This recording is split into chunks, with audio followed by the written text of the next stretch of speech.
saya rasa lebih sekarang maju dan hebat, dan melalui semua kursus ini saya yakin Tuhan akan memberkati ramai-ramai orang di seluruh dunia. Hari ini bab 10 sudah 10 hampir selesai. Kita sudah belajar tentang siapakah Tuhan dan siapakah kita, dan dengan iman bagaimana kita harus hidup. Ini bagian sekarang yang kita belajar. Bab 10 kita akan belajar 10 masuk apa? 10 10%. Ini persepuluhan. Kita akan belajar tentang persepuluhan. Memang semua orang tahu kita perlu memberi persepuluhan. Dan kenapa kita harus memberi?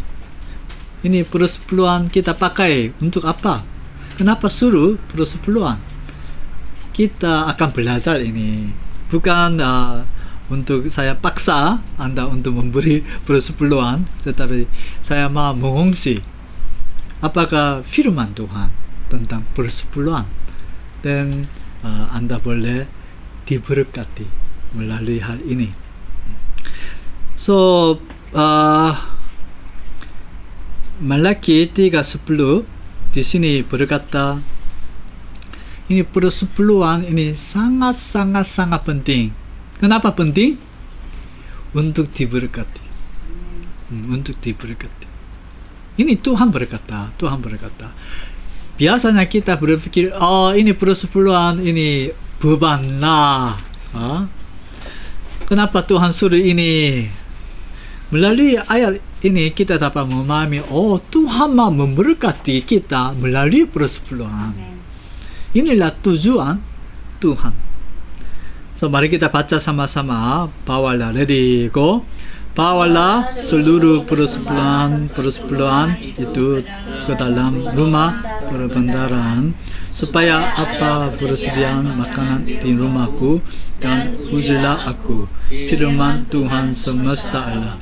Apakah aku tidak membuka bagimu tingkap-tingkap langit dan mencurahkan berkat kepadamu sampai ke empan. So ini Tuhan sudah suruh kepada Musa, jangan uji Tuhan. Jangan uji Tuhan. Tetapi Tuhan sendiri berkata, ujilah aku. Tentang apa? Tentang persepuluhan. Tentang persepuluhan. Ini persepuluhan untuk apa? Untuk bawa ke dalam rumah, rumah Tuhan. Rumah Tuhan. Ketika rumah Tuhan ada keuangan, dan rumah Tuhan boleh berfungsi, boleh melakukan apa Tuhan suruh, boleh jadi berkat kepada jemaat, kepada bangsa-bangsa. So, persepuluhan ini bukan itu pribadi. Ini persepuluhan saya mau pakai untuk saya atau untuk pelayanan saya, bukan macam begitu. Ini tujuan untuk membawa ke rumah Tuhan. Sekarang gereja yang kita melayani dan kita diberkati, itu gereja. Kita harus membawa persepuluhan di sana. Kenapa Tuhan suruh macam ujilah aku? Ini bermasuk, ujilah aku bermasuk orang Israel pada waktu itu yang Tuhan berfirman ayat ini, mereka tidak memberi persepuluhan. Kenapa mereka tidak memberi persepuluhan? Karena mereka tidak biasa. Kenapa tidak biasa? Siapa tahu? Karena mereka lama-lama tinggal di Babilonia. Babilonia berapa lama mereka tinggal sana? 70 tahun ini baru masuk, mereka dilahir di Babilonia. Dan mereka di sana itu tidak ada tempat untuk memberi persepuluhan. Rumah Tuhan pun tidak ada sana.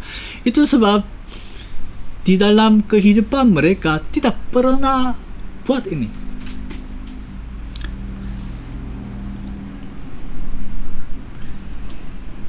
Oh, begitukah? Mungkin itu orang yang datang pada waktu itu datang di sana, memang itu mereka buat begitu. Susah itu. Itu sebab di rumah Tuhan untuk membangunkan, sudah ada rumah Tuhan, ini dibangunkan oleh Serubabel atau Ezra macam mereka buat. Tetapi nanti ketika Nehemia datang untuk membangunkan itu tembok Yerusalem, pada waktu itu orang Lewi mereka lari mana? Lari kampung untuk bekerja, untuk hidup, untuk makan. Karena pada waktu itu orang Israel tidak memberi persepuluhan. Tetapi Tuhan betul-betul menjaga rumah Tuhan. Dan Tuhan cakap, ujilah aku. Ada orang ini terjemah tentang ini macam begini.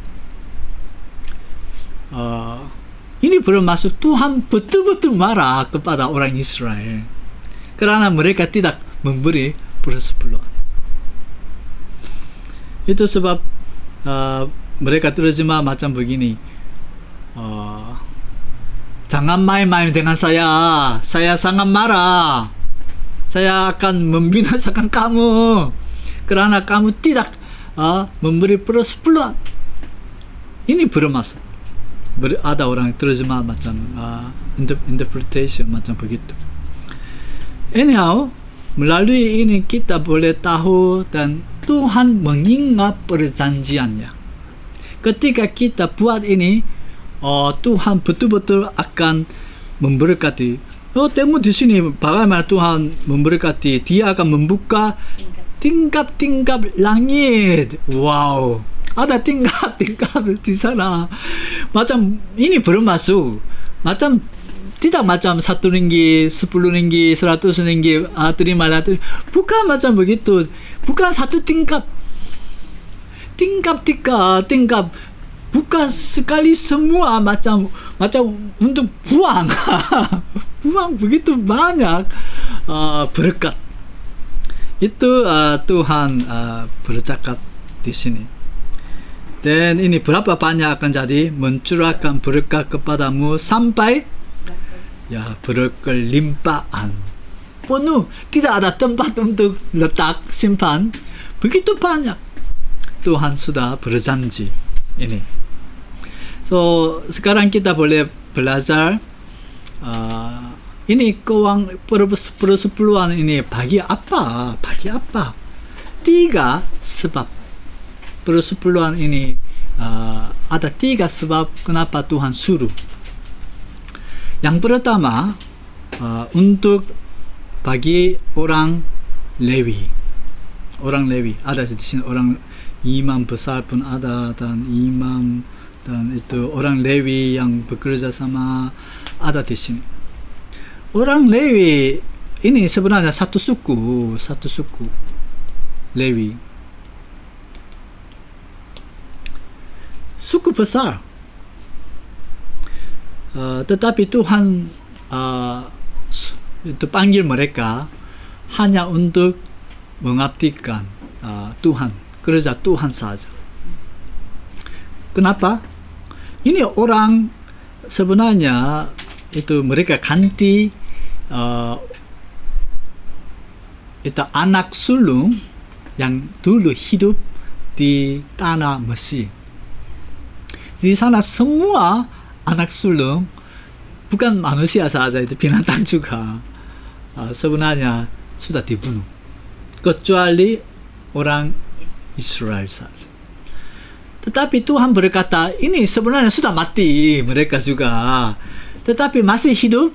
So semua orang hidup, tidak mati punya itu anak sulung ini aku punya. milik saya, milikku, Tuhan cakap. So, tidak boleh macam suruh Tuhan, semua anak sulung bawalah, macam begitu, susah. Itu tidak, itu begitu pandai untuk buat kerja juga. Itu sebab Tuhan memanggil orang Lewi untuk ganti mereka. So, ini semua orang Lewi ini siapa punya? Tuhan punya. Tuhan punya. Sebenarnya mereka sudah mati. Tetapi hidup baru. Seperti kita, macam kita sudah mati dengan Yesus Kristus. Kita hidup baru. Itu sebab kita pun macam orang Lewi. Orang Lewi hidup bagi Tuhan saja.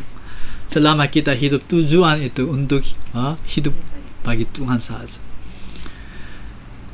So, bagi orang Lewi, kalau mereka tidak bekerja, hanya melayani bagi Tuhan saja, macam mana mereka dapat makan? Tidak boleh makan. Itu sebab Tuhan suruh kepada semua orang Israel untuk memberi per-10, untuk menjaga mereka. Siapa boleh baca ini? Oke, Didi, silakan baca. Bilangan 18 ayat 26.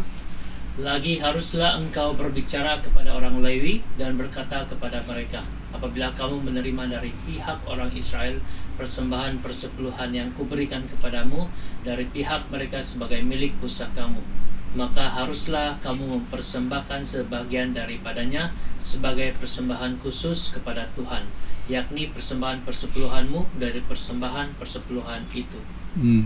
So, orang Lewi punya ini mereka dapat menerima persepuluhan daripada orang Israel. Dan mereka pun ketika menerima persepuluhan orang Israel, di antara yang mereka terima, persepuluhan lagi harus memberi kepada imam, imam agung. Anyhow, ini sebab ini yang pertama, kenapa kita harus memberi persepuluhan. Dan yang kedua, persepuluhan ini untuk bagi pesta agama orang Israel.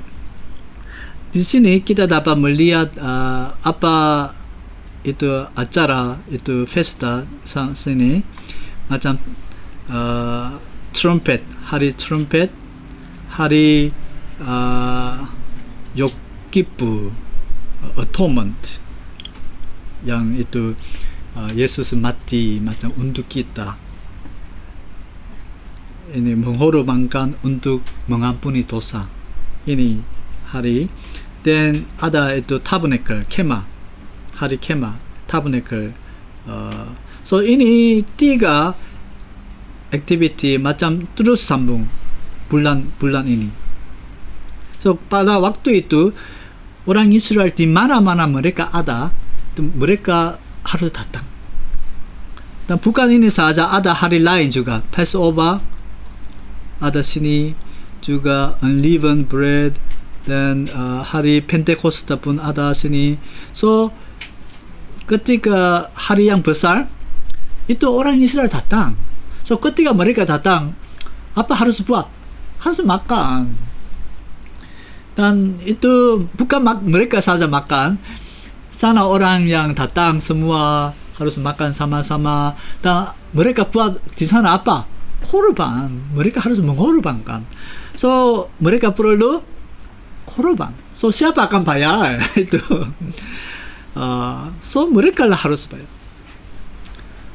Itu sebab yang kedua sebab kenapa persepuluhan ini untuk bagi festival agama.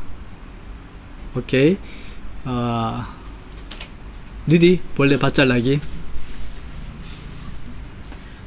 Ulangan 14:23.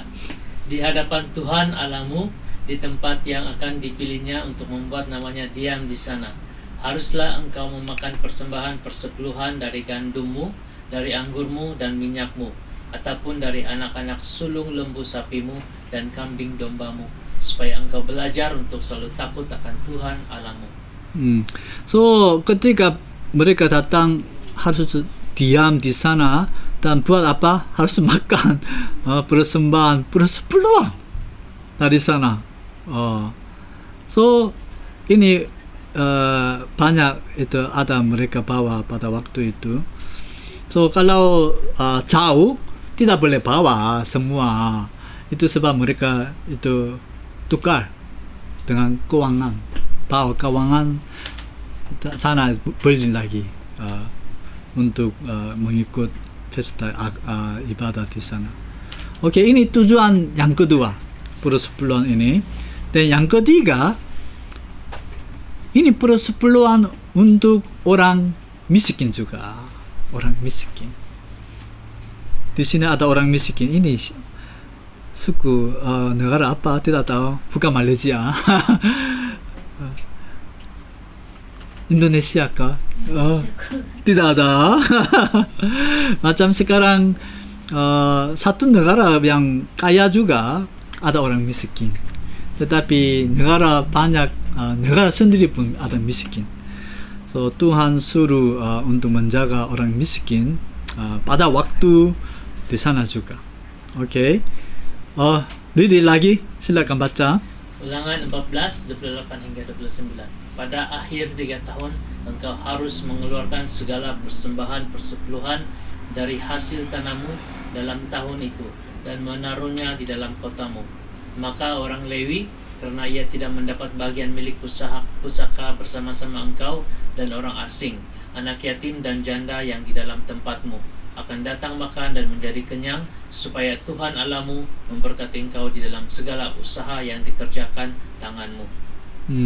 Di sini kita perlu berpikir ini segala persembahan persepuluhan dari hasil tanah dalam tahun itu. Dan ini 3 tahun sekali persepuluhan mereka berkumpul. 3 tahun sekali persepuluhan. 7 tahun ini tahun sabbatical. 7 tahun kita boleh bagi 3 tahun. Yang ke-7 ini tahun tidak kerja. So tidak ada persepuluhan. Itu sebab 3 tahun persepuluhan sekali dengan itu menjaga orang miskin. Di sini orang asing pun masuk, orang yatim pun, anak yatim pun masuk, dan orang Lewi pun masuk. Sana itu untuk menjaga orang miskin. Ini persepuluhan. So 3 jenis persepuluhan kita dapat melihat di sini. Satu persepuluhan untuk orang Lewi. Dan satu ini 10 untuk orang Lewi. 10 untuk acara pesta agama. Dan 1 tahun kalau kita bagi setiap tahun berapa peratus? Ini kalau 3 tahun persepuluhan 1 tahun 3%, hampir 3% untuk orang miskin. Ini termasuk pastor kah, macam orang Lewi kah, begitulah. So inilah tentang persepuluhan. So semua sekali berapa? 23%. 23. So satu orang suku Lewi, satu untuk festival. Sekarang yang pertama punya ini full time pastor, orang yang hanya kuat melayani bagi Tuhan saja, tidak gereja. So gereja harus menyokong mereka. Dan yang kedua ini di gereja harus menjaga semua itu tempat festival dan untuk maintain macam gereja. Itu sebab kita perlu 10% untuk macam bayar sewa kah, bayar itu elektrik kah, air kah, macam begitu. Dan ketika kita masak juga untuk makan, kita pakai ini. So, activity gereja. Apa yang kita perlu keuangan, kita boleh harus memberi. Dan yang ketiga, untuk menjaga orang miskin di gereja, di luar gereja. Bukan di gereja saja. Ini 3%. So, semua hampir 23. Tetapi Yesus berkata, dengan ini saja tidak cukup. 23% ini tidak cukup. Apa lagi perlu? Justice, mercy, faithfulness. Oke, ready? Silakan baca lagi. Matius 23 ayat 23. Celakalah kamu, hai ahli Taurat dan orang-orang Farisi, hai kamu orang-orang munafik, sebab persepuluhan dari selasih adas manis dan jintan kamu bayar. Tetapi yang terpenting dalam hukum Taurat kamu abaikan, yaitu keadilan dan belas kasihan dan kesetiaan.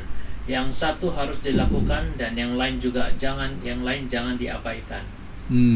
So di sini orang Farisi pada waktu Yesus Kristus, mereka itu ahli Taurat juga sangat kuat. Mereka memberi persepuluhan. Dari hal yang kecil-kecil juga mereka buat persepuluhan. So Yesus berkata, itu bagus, apa kamu buat itu penting, boleh buat terus.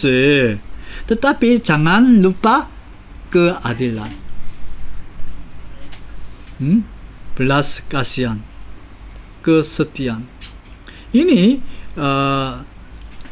tentang iman dengan hati yang bersungguh-sungguh. Ulang-ulang atau hanya praktis macam ini buat saja, itu pun perlu, tetapi bukan perbuatan saja, tetapi di dalam hati, hati yang bersungguh-sungguh, kita pun harus ketika kita membantu orang miskin dengan kasih betul-betul. Di Korea ada satu tim, itu orang yang menjaga, itu orang yang tidak ada tempat rumah mereka. Mereka tinggal di mana? Di mana-mana mereka macam itu KTM di atas jalan, mereka tidur di sana. So ada tim, mereka bawa makanan atau apa mereka perlu bawa, dan apa mereka buat di depan mereka berlutut kepada orang miskin. Bolehkah berdoa bagi Anda? Bolehkah memberi makan? Minta. Dan ketika mereka terima, so mereka berlutut dan memberkati mereka dan memberi makanan. Apa mereka perlu? Ini satu tim mereka. So ini dua hal mereka buat. Satu, betul-betul menghormati mereka, mengasihi mereka. Sekali sama-sama menolong mereka, memberi makanan kepada mereka. Ini tim kita cakap OK 5 km movement, gerakan 5 km. Di mana mereka hidup, dari sana 5 km seluruh, dan mereka menjaga orang miskin. Ini satu movement. Sekarang saya mau bertanya, Taurat Musa itu apakah arti? Taurat Musa ini persepuluhan juga ini di dalam Taurat Musa, dan itu hari Sabat pun Taurat Musa, dan ada yang harus buat itu Taurat Musa. Ini sekarang selepas Yesus datang, macam mana kita harus membuat? Ada 3 pendapat di sini. sekarang pun wajib. Seperti orang Yahudi, mereka ikut persepuluhan, mereka ikut juga semua itu apa Musa berkata. So pada hari Minggu, hari Sabtu apa mereka buat? Itu mereka ikut semua perjanjian lama. Tidak kerja hari Sabtu itu sebab mereka switch on electricity pun tidak boleh, tidak buat. On off pun tidak buat. Elevator pun hari Sabtu mereka tidak pakai. Dan what is that? Freezer pun tidak boleh buka. Kalau buka, ini lampu keluar. Itu sebab ini mereka fikir ini kerja. So mereka tidak boleh buat. Apa mereka buat? Harus makan, betul? Itu mereka panggil orang asing yang tinggal sebelah. Dan mereka panggil mereka, suruh mereka untuk buat, untuk bekerja bagi mereka. Dan nanti kasih makanan tolong mereka macam sedikit. Mereka buat. Begitu. So ini pendapat wajib. Masih ada orang cakap kita harus ikut seperti orang Yahudi buat. Dan yang kedua, pendapat yang kedua ini sudah selesai. Sudah selesai ini Taurat Musa. Itu sebab kita tidak paksa untuk buat. Tetapi apa erti ini firman Tuhan, mesej kita harus menerima dan kita harus mengikut. Itu mesej Tuhan. Mereka cakap begitu. So walaupun hari Sabtu gereja evangelical tidak ikut, hari Minggu kita ikut. Kenapa? Karena hari Sabtu ini sudah selesai melalui Yesus Kristus. Itu sebab semua hari ini Tuhan punya, sudah jadi Tuhan, hari Tuhan. Itu sebab di antara 7 hari pilih 1 hari untuk Tuhan. Dan ini menjadi hari Minggu. Itu sebab gereja evangelikal sekarang ikut ini hari Minggu mereka beribadah kepada Tuhan. Karena mereka ada pendapat nombor 2. Persepuluhan juga mereka fikir macam begini. Persepuluhan sudah selesai melalui Yesus Kristus, tetapi mesej Tuhan, karena apa Yesus buat, kita harus memberi kesyukuran kepada Tuhan. Semua ini Tuhan punya. Itu sebab bukan persepuluhan memberi saja 20%, 30, ada orang 50 lebih, ada orang 90 lebih. Dalam income mereka memberi kepada Tuhan. Karena mereka ikut pendapat yang kedua. Sudah selesai. Bebas untuk mengasihi, untuk memberi lebih banyak kepada Tuhan. Dan pendapat yang ketiga, ada orang berkata sudah tidak perlu, Yesus sudah buat, so kita tidak perlu ikut. So hari Minggu, hari Sabtu atau persepuluhan juga tidak perlu ikut.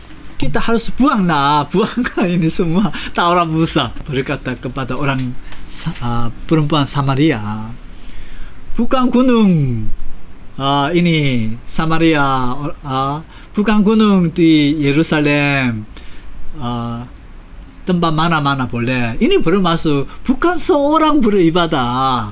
Ini bermaksud sekali sama-sama menyembah Tuhan. Dan itu erti tempat tidak sama, tetapi perlu berkumpul sama-sama sebagai satu keluarga, satu bangsa untuk menyembah Tuhan.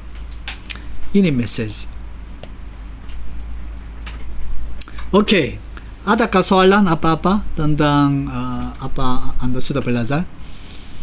Dulu ketika Yesus juga sama Yesus mengajar persepuluhan harus buat, dan hati dengan hati juga, hati dengan iman harus buat. Dan Paulus dia menginjil kepada bagi orang asing, bukan orang Yahudi. Tetapi ada orang berkata di gereja Yerusalem itu mengajar, memberi perintah kepada Paulus untuk buat macam jangan minum darah atau jangan macam buat itu seks punya salah, macam ada beberapa, tetapi di sana tidak ada persepuluhan. Itu sebab tidak perlu buat. Ada orang cakap begitu. Tetapi ini ketua gereja Yerusalem sudah berkata kepada Paulus, jangan lupa untuk memberkati orang miskin, untuk menjaga orang miskin. So Paulus sendiri berkata, ditulis macam begitu. Ini bermasuk memang ini persepuluhan itu mesej, sikap itu Paulus sudah terima. Itu sebab ketika orang Israel di sana Yerusalem orang percaya sudah jadi miskin karena keadaan cuaca susah. Dan ini Paulus minta kepada orang Makedonia, orang di sana Korintus, jemaat-jemaat minta untuk tolong. So mereka kuat memberi untuk membantu orang Yerusalem di sana Israel. Dan persepuluhan ada orang berpikir ini bermula dari Taurat Musa, tetapi sebelum Taurat Musa ini sudah diberikan kepada Abraham dan Ishak, Yakob. Mereka terus mereka sudah mengikut ini persepuluhan. So ini lebih awal daripada Taurat Musa. So di dalam kehidupan kita juga kita harus menerima ini mesej betul-betul dan kita harus mentaati di dalam kehidupan kita.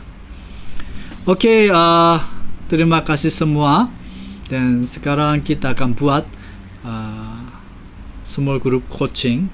So boleh cek soalan-soalan kita akan kongsi sama-sama. Tuhan memberkati.